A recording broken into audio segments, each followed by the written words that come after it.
Josh, thank you for that. You know, bullying is a problem all over the country, but one local lady is helping raise awareness about the seriousness of the issue about bullying by starting her own organization. Here with more on the anti-bullying group Karma is Jessica Brookshire, and we appreciate you so much for coming by today. Thank you for having me. Yeah, tell us about Karma and how it all got started. Karma started 2 years ago as part of my platform project for the Miss Alabama Scholarship Pageant. Since then, it's grown into a passion, full-time job. It stands for Kids Against Ridicule, Meanness, and Aggression, and it's my personal campaign to end bullying in school-age children. What makes Karma different from other organizations is that I do speak from the standpoint of a victim, having survived bullying myself. Tell me about your situation. What happened to you? It started as regular school-age teasing, and it eventually grew into full-on harassment, the name-calling, the rumors, normal things that kids go through. I think the worst part of my bullying experience was the exclusion.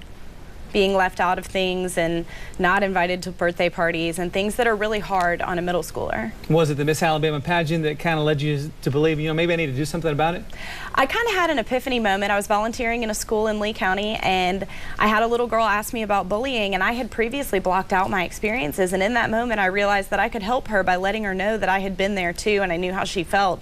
And once I realized I could reach out to one child, I decided to make it a passion to reach out to every child. And once you kind of did that for the pageant itself, did you realize that that's when you had the real passion for it? You could reach so many people by just kind of how you started it? I did. I realized that it was more than more than a platform issue. Karma was something that was part of my life, and it has now become my job. I have had intentions to go to law school since I think I was 5 years old, and I actually just had to make probably the biggest decision of my life and decide to put off law school for a year, because I think that there are kids out there that need to hear my message, and so I'm going to put off law school and run Karma now for a full-time job. Was that a tough decision to make? It was a tough decision, but it was very strongly guided. I know that this is where my heart is, and you know, I guess I'm lucky to find my purpose this early in life, but I had that feeling and I knew I needed to do it. So if folks need help or they need your services, how do they get a hold of Karma?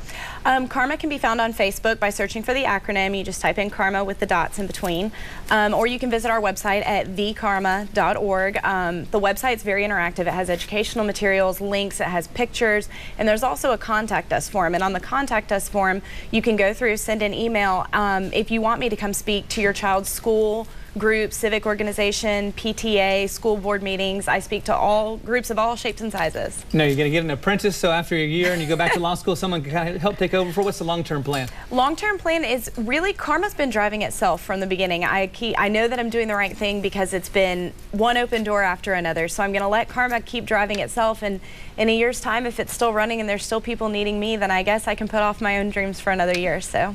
Well, you're doing a great job, Karma, Thank you. and we wish you good luck in law school. When you get there, we know you do fine, but hey, I know you're doing what you love with Karma. I am. Thank you so much. We appreciate you coming on. Good information there.